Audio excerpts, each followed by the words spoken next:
और बात करेंगे बजट 2025-26 की। आइंदा माली साल के लिए 17,573 अरब रुपए का बजट कौमी असेंबली में पेश। सरकारी मुलाजमीन के तमाम ग्रेड्स के लिए तनख्वाहों में 10%, जबकि पेंशन में 7% इजाफा कर दिया गया है। बजट में 1493 अरब रुपए के टैक्सेस का इजाफी बोझ डालकर टैक्स और नॉन टैक्स आमदन 19,278 अरब रुपए हो गई है, जिसमें से 8,206 अरब रुपए सूबों को मुंतकिल करने के बाद वफाकी हुकूमत की नेट आमदन 11,072 अरब रुपए तजवीज़ की गई है।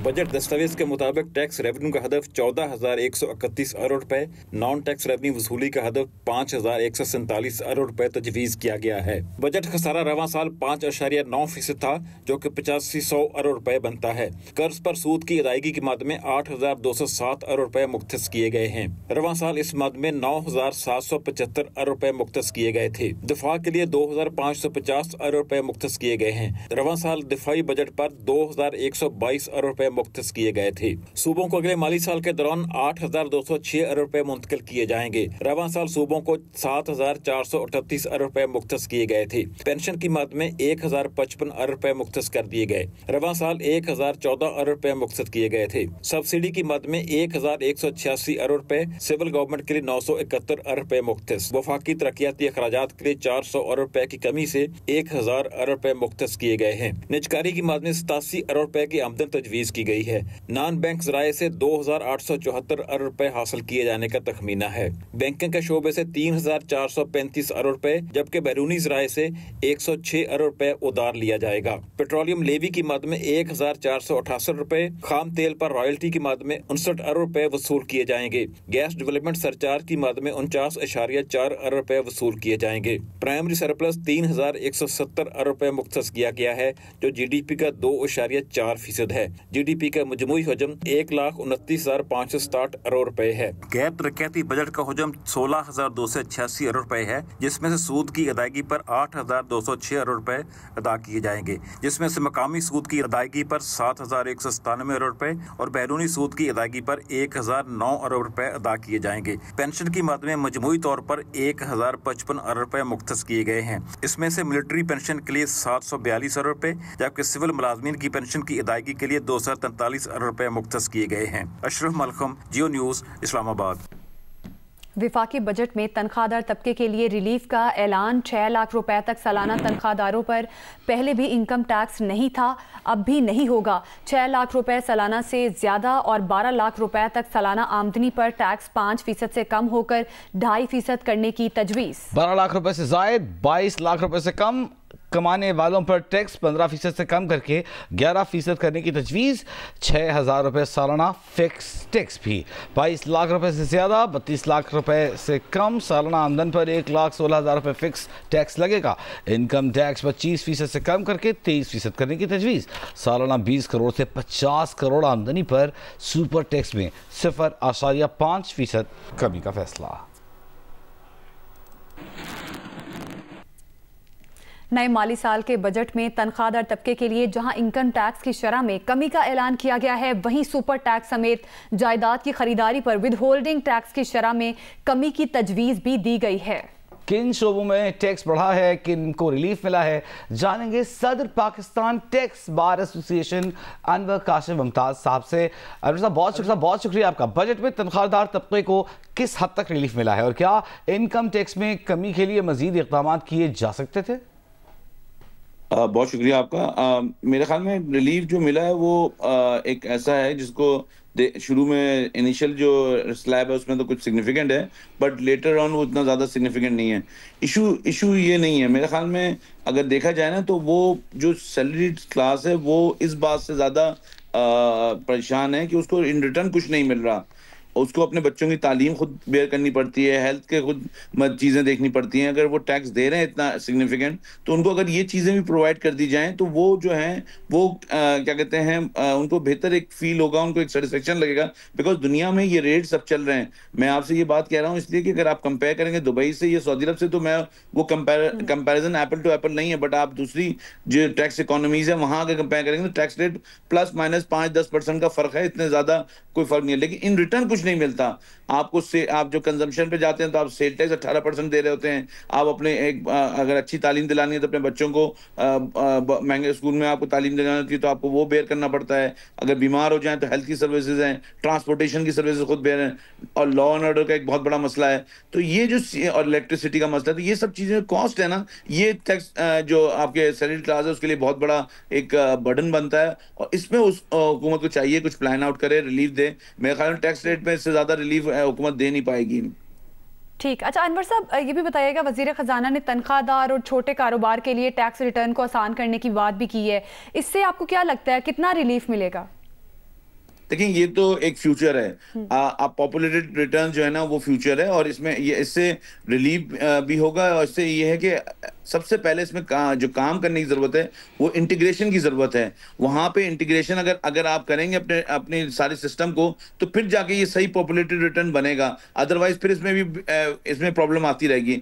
जहां से ये चीज लाई गई है, जो बेस्ट प्रैक्टिसेस दुनिया में है यूरोपियन कंट्रीज, वहां पे उनके पास डेटा पूरा इंटीग्रेटेड है। वहां पे एक्सपेंसेस मौजूद होते हैं लोगों के, वहां पे पेमेंट्स मौजूद होती है लोगों की, वहां पे एसेट जो खरीदते हैं वो मौजूद होते हैं। तो अगर आप सिस्टम इंटीग्रेशन पूरी कर देंगे कंप्लीटली, तो ये आइडियल वो है पॉपुलेटेड रिटर्न। उसमें ये है कि लोगों को इजी होगा कि उनके सामने उनका रिटर्न आ जाएगा और क्लिक ऑफ बटन पे वो अपना रिटर्न सबमिट कर सकेंगे। तो मेरे ख्याल में ये एक अच्छी तरह इक़दाम है। लेकिन काशिफ साहब ये बताइएगा कि फॉर्म्स एक मुतारिफ जा रहा है जिसमें कॉलम्स होंगे ताकि आसानी हर आदमी, हर इंडिविजुअल खुद फिल आउट कर सके। तो आपको लगता है कि आपका बोझ भी कम हो जाएगा, लोगों को आसानी हो जाएगी, ट्रांसपेरेंसी हो जाएगी? देखिए ये अगर प्रोफेशनल पॉइंट ऑफ व्यू से लोग समझते हैं कि जी हमें कोई इस पे प्रॉब्लम होगी, ऐसी कोई चीज़ नहीं है। हम तो चाहते हैं फैसिलिटेशन हो, टैक्स पेयर्स के लिए फैसिलिटेशन जितनी हो सके उतना अच्छा होगा और ये बोझ कम होगा। बिकॉज ये कुछ रिटर्न्स ऐसे हैं जो स्टीरियोटाइप होते हैं, जिसमें आप सैलरी क्लास के रिटर्न्स हैं, उनमें उन्होंने साल में आखिर में उनका टैक्स जो आता है उस पर टैक्स पे कर दिया होता है, उनके एक्सपेंसेस सामने होते हैं, और उन्होंने कोई एसेट खरीदा होता है तो वो भी सामने होता है। तो ये पॉपुलेटेड रिटर्न के जरिए फाइल किया जा सकता है।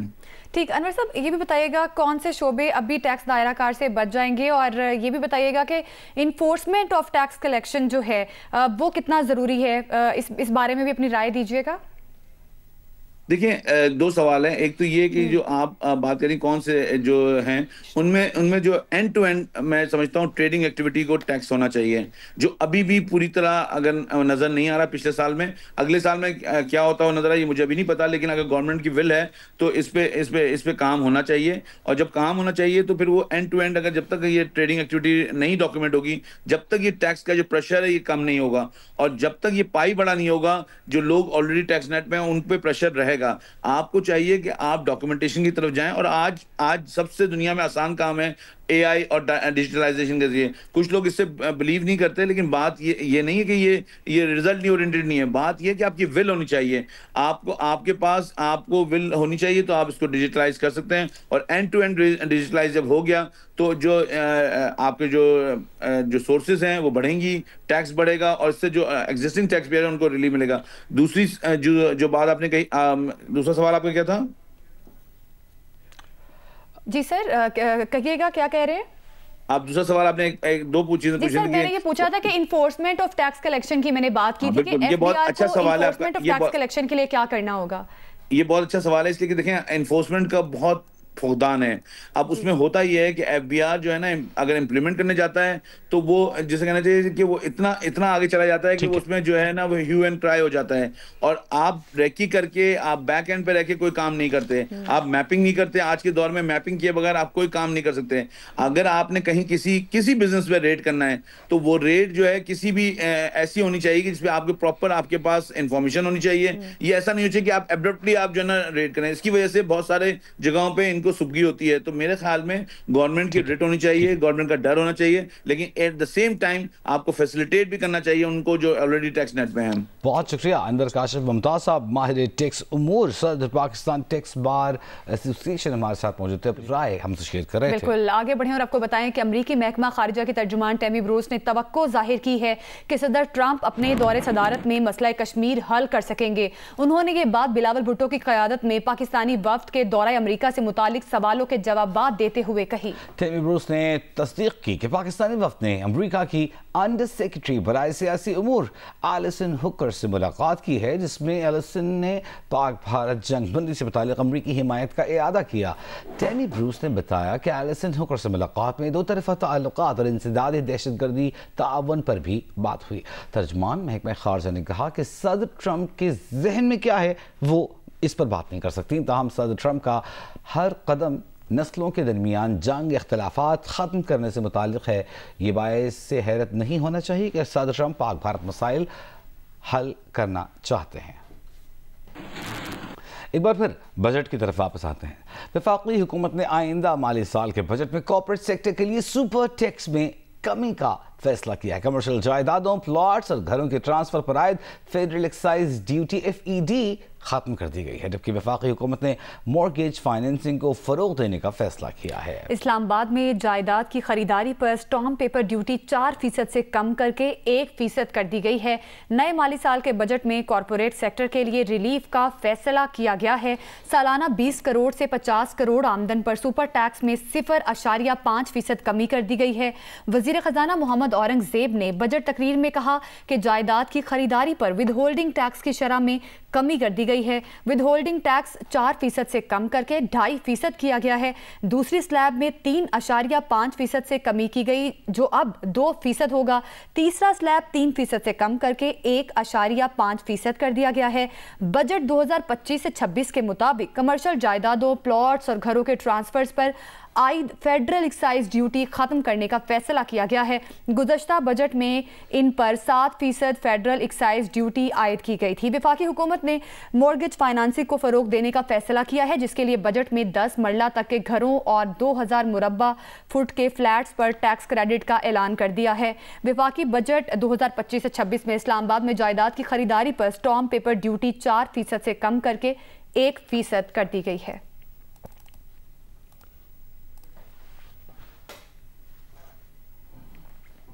नए बजट में नए टैक्स, सोलर पैनल्स, गाड़ियां, पेट्रोलियम मसनूआत, जूसेस, मशरूबात, कार्बोनेटेड पानी, मिनरल वाटर, कुत्तों, बिल्लियों समेत पालतू जानवरों की खुराक, कॉफ़ी, चॉकलेट्स, सीरियल बार समेत बहुत सी पुरताइश अशिया महंगी कर दी गई हैं। क्या क्या महंगा हुआ है, ज़रगून शाह से जानते हैं।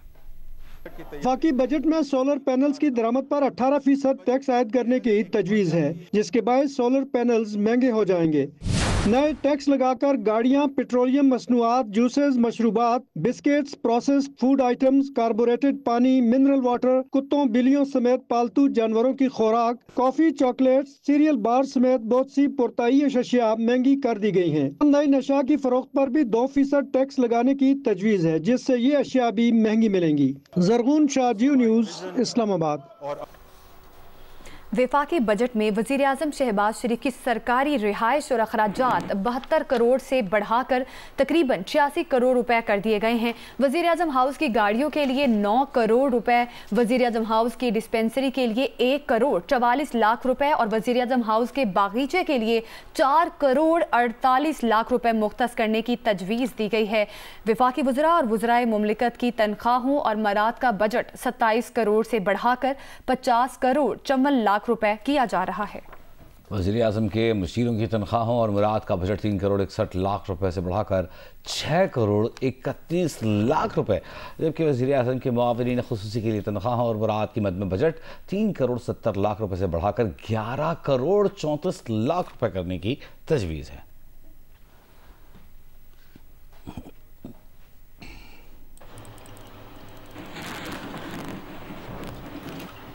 वफाकी वज़ीर ख़जाना सेनेटर औरंगज़ेब ने कहा है कि हुकूमती अखराजात जितने कम कर सकते थे हमने उसकी पूरी कोशिश की। बजट में निचले और मुतवस्सित तनख्वाहदार तबके को जितना रिलीफ दे सकते थे उतना रिलीफ दिया है। इस साल 398 अरब रुपए के महसूलात इन्फोर्समेंट से आई हैं। इस दफ़ा बहुत कम इजाफी टैक्सेस लगाए गए हैं। तनख्वाहदार तबके के लिए 8 या 9 कॉलम्स का फॉर्म ला रहे हैं जो लोग खुद भर सकेंगे। प्रोग्राम आज शाहजेब खानजादा के साथ में गुफ्तगू करते हुए वज़ीर ख़जाना ने कहा कि निजकारी के अहदाफ पूरे नहीं कर सके।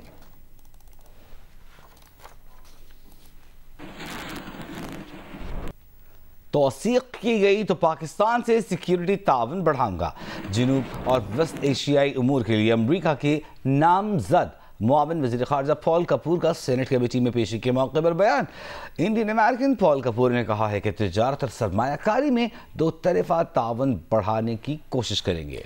बोले जनूब एशिया हाल ही में संगीन तनाज़े से बाल बाल बचा है। ओहदे पर फाइज किया गया तो भारत और पाकिस्तान में अमरीकी मुफादात के लिए काम करूंगा। पॉल कपूर को सदर ट्रंप ने नामजद किया है। सेनेट ने तौसीक की तो पॉल कपूर ओहदे से मुस्ताफ़ी डोनाल्ड लू की जगह लेंगे। वफाकी वज़ीर बराए मौसमियाती तब्दीली और माहौलियात मुसद्दिक मलिक का कहना है कि भारत कभी पानी रोक कर कभी पानी छोड़कर सैलाबी सूरत हाल पैदा करके पाकिस्तान में दाखिल होने वाले दरियाओं के बहाव में मुदाखलत कर रहा है। लंदन में एक इंटरव्यू के दौरान मुसद्दिक मलिक का कहना था कि अगरचा भारत के पास इतना पानी जखीरा करने की सलाहियत नहीं है कि वो पानी मुकम्मल तौर पर रोक सके, लेकिन गुज़िश्ता माह फसलों की बुआई के वक्त दरकार पानी भारत ने रोक लिया। मकसद पाकिस्तान के ज़राई निज़ाम और ग़िज़ाई तहफ़्फ़ुज़ को मुतासिर करना है। भारत के पास ज़ख़ीरा करने के लिए डैम्स मौजूद नहीं, इसलिए वो हमें मादी तौर पर नुकसान नहीं पहुंचा सकेगा। लेकिन अगर भारत ज़ख़ीरा करने वाले डैम्स बनाना शुरू करता है तो इसे जंगी इक़दाम तस्वुर किया जाएगा। मुसद्दिक मलिक बोले कि गुज़िश्ता साल पाकिस्तान ने भारत के संतास मुआहदे पर दोबारा मुज़ाकरात की दरख्वास्त का जवाब दिया, लेकिन भारत ये वाज़ेह करने में नाकाम रहा कि वो किन शिकों पर बात करना चाहता है। BRT बस सर्विस मंसूबे के तहत बनने वाले 3 में से 2 कमर्शियल प्लाजों पर तामीराती काम की तकमील के लिए एक बार फिर नई डेडलाइन 30 जून दे दी गई है। तामीराती काम बर वक्त मुकम्मल न होने से हुकूमती खजाना से बस सर्विस मंसूबा चलाने के लिए सालाना 3 अरब रुपए से ज़्यादा सब्सिडी दी जा रही है। पेशावर से माहम कुरैशी की रिपोर्ट देखिए। BRT मंसूबे के तहत बस सर्विस तो मेन कॉरिडोर्स पर रवां दवा है, ताहम डिपोज पर काम ताहाल मुकम्मल नहीं हो सका। हयाताबाद डिपो पर काम 3 साल कबल मुकम्मल होना था, ताहम नई मुकर्रर डेडलाइन पर गुज़िश्ता माह भी मुकम्मल ना किया जा सका। डबगरी डिपो पर काम 2023 में मुकम्मल होना था, जो अब तक ना हो सका। डबगरी डिपो पर 12% जबकि हयाताबाद डिपो पर 15% काम बाकी रहता है। ये जो प्लाजा है ना काफ़ी 9-10 साल से पेंडिंग है, अभी ताख़ीर का शिकार है। हुकूमत को चाहिए कि इसे जल्दी कंप्लीट करें। बड़ा टाइम लगी है इसमें नीचे पार्किंग है, 4-5 हज़ार गाड़ियों की पार्किंग है। अगर ये टाइम पे हो जाए तो आवाम के लिए बड़ा अच्छा होगा।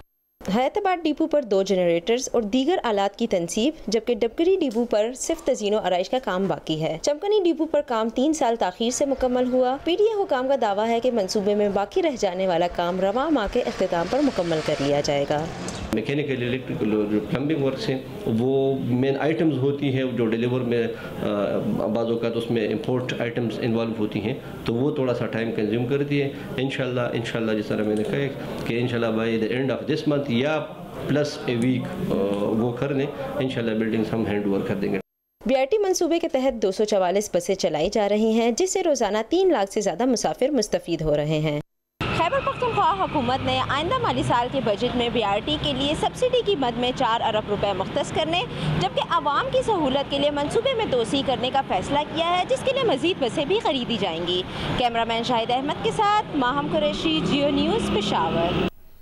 तिजारती पॉलिसी में तसलसल न होने और पाक अफगान बॉर्डर की बार बार बंदिश से पाकिस्तान और अफगानिस्तान के दरमियान तिजारती हजम $2.5 अरब से कम होकर सिर्फ $1 अरब रह गया है। पेशावर से शिवा हैदर मजीद बता रही हैं। चंद साल कबल तक हमसाये मुमालिक पाकिस्तान और अफगानिस्तान के दरमियान सालाना तिजारती हुजम $2 अरब 50 करोड़ था। ताहम पॉलिसियों में तसलसल न होने और कशीदगी के बायस बॉर्डर बंद होने से दोनों मुमालिक के दरमियान तिजारती हुजम $1 अरब रह गया है। नायब सदर Pakistan Afghanistan joint chamber of commerce Ziaul हक सरदी का कहना है कि तिजारती हुजम बढ़ाने के लिए पाकिस्तान को वस्ती एशियाई रियासतों तक रसाई हासिल करना होगी। स्टेट बैंक ने जो एक स्टेटमेंट दी है वो ये कह रहे हैं कि अफगानिस्तान और ईरान के साथ हमारा जो बैंकिंग चैनल है वहाँ पे बैंक सिस्टम नहीं है। अगर ये चैनल वहाँ पे कायम हो जाती हैं, उम्मीद है कि इंशाल्लाह ये हमारी जो तिजारत है बहुत ज़्यादा आगे जा सकती है।